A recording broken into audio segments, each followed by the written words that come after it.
Assalamualaikum warahmatullahi wabarakatuh. Alhamdulillahi rabbil alamin. Wassalatu wassalamu ala ashrafil anbiya'i wal mursalin wa ala alihi wa sahbihi ajma'in. Asyhadu an la ilaha illallah wahdahu la syarika lah wa asyhadu anna Muhammadan abduhu wa rasuluh la nabiyya ba'da. Allahumma salli ala sayyidina Muhammad wa ala ali sayyidina Muhammad. Assalamu alayka ya Rasulullah ya Habibullah. Ucapan syukur hanya untuk Allah Subhanahu wa taala yang mana hingga hari ini Allah Subhanahu wa taala masih memberikan kita nikmat kehidupan, sehingga dengan insya Allah nikmat kehidupan yang Allah berikan ini kita masih bisa beramal, di antaranya dengan cara menuntut ilmu yang telah diwajibkan Allah Subhanahu wa taala.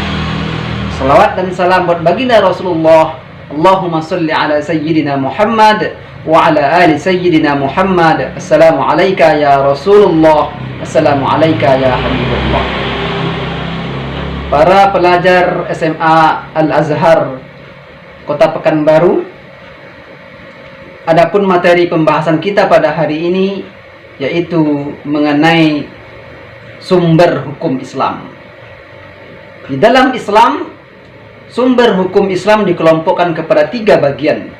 Yang pertama ada yang dinamakan dengan Al-Quran, yang kedua ada yang dinamakan dengan hadis, dan yang ketiga ada yang dinamakan dengan ijtihad. Untuk lebih jelasnya, mari sama-sama kita simak video berikut ini. Semoga dapat memberikan pemahaman dan semoga bisa bermanfaat untuk kita semua. Selamat mendengar. Assalamualaikum warahmatullahi wabarakatuh. Pada pertemuan sebelumnya kita telah membahas tentang sumber hukum yang pertama, yaitu Al-Quranul Karim. Sekarang kita akan membahas tentang sumber hukum Islam yang kedua, yaitu hadis dari baginda Rasulullah sallallahu alaihi wasallam.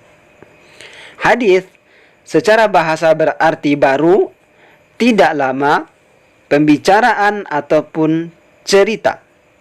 Sedangkan menurut istilah adalah hadis adalah segala tingkah laku Nabi besar Muhammad sallallahu alaihi wasallam, baik berupa perkataan, perbuatan ataupun diamnya Nabi besar Muhammad sallallahu alaihi wasallam.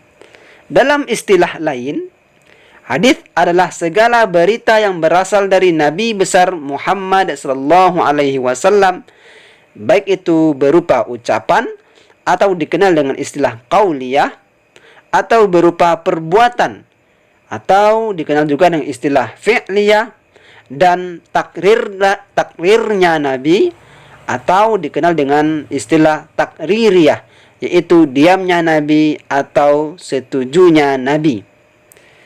Dari definisi di atas dapat kita simpulkan bahwa hadis terbagi kepada 3 sumber, yaitu yang pertama adalah perkataan Nabi besar Muhammad sallallahu alaihi wasallam atau dikenal juga dengan sebutan hadis qauliyah.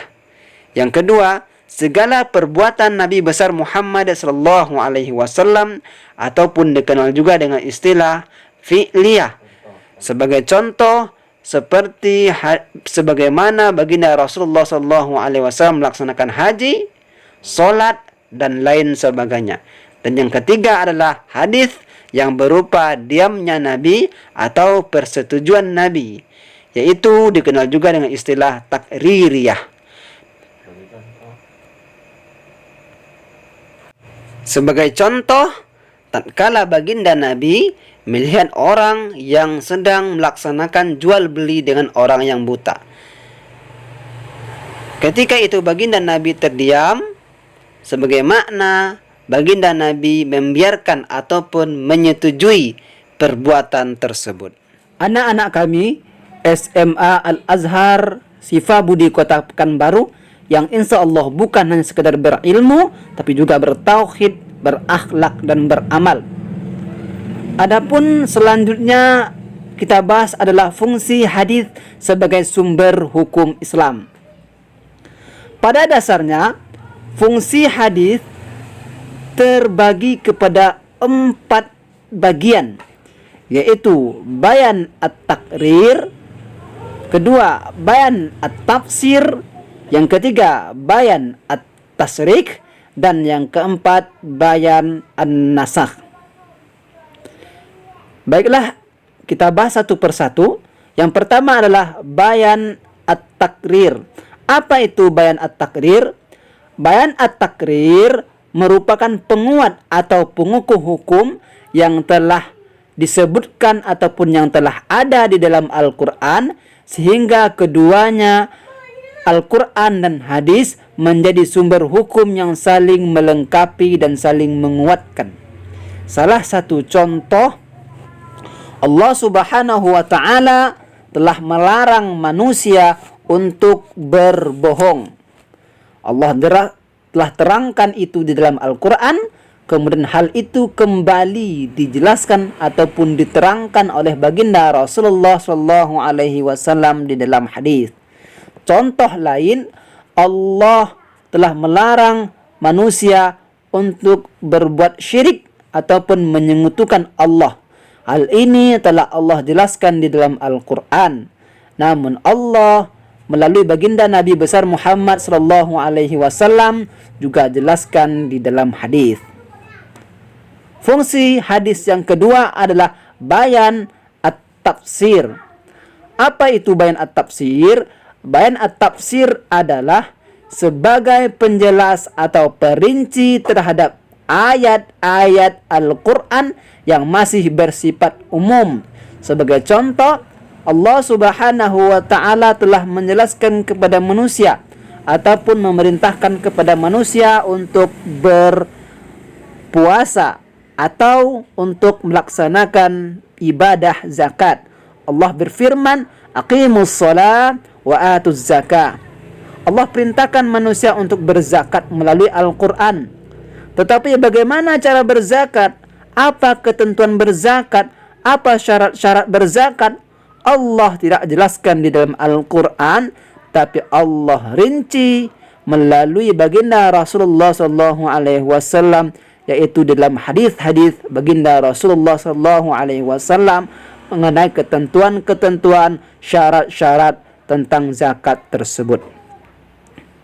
Itulah yang disebut dengan bayan at-tafsir. Yang ketiga adalah bayan at-tashrik. Apa itu bayan at-tashrik? Bayan at-tashrik adalah menjelaskan hukum-hukum yang tidak ada di dalam Al-Quran, tapi Allah jelaskan melalui baginda Nabi besar Muhammad SAW melalui hadis-hadis baginda Rasulullah SAW.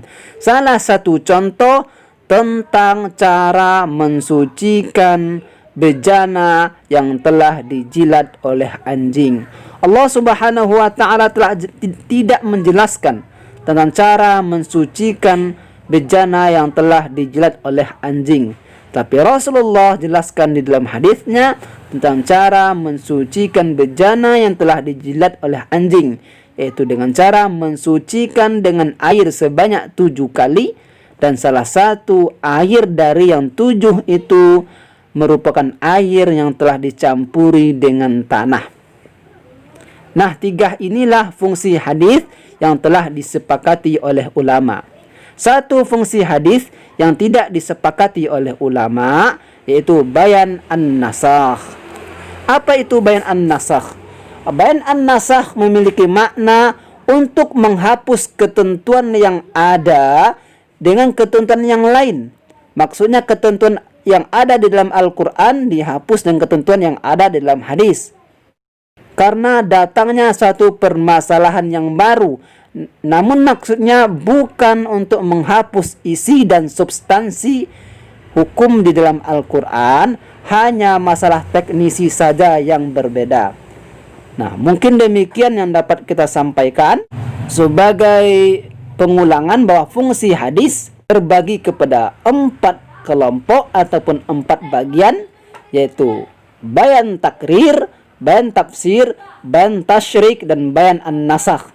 Namun yang disepakati oleh ulama hanyalah 3 kelompok, yaitu bayan takrir, bayan tasyrik, dan bayan tafsir.